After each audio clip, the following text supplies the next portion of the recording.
siya, kita talaga picture.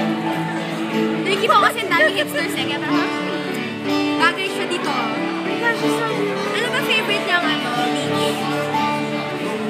Favorite niya beach kasi gumagawa siya ng sandcastles. Hipster talaga. Hipster yung mami niya eh. So cute. Nasabi mo na ba na may fan club na siya? Medyo creepy na. Actually, nisip ko baka pwede namin hiramin yun eh. Ilalabas lang namin sa beach.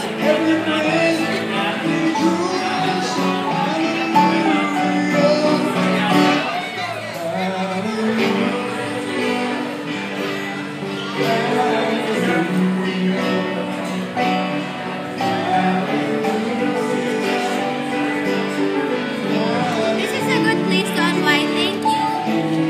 Of course, that's everything. No, plus, needed ko rin talaga. Actually, kanina, bigyan lang sa office. Nagbabasa na lang ako ng text niya. Hindi ako makakomment kasi bad trip ako.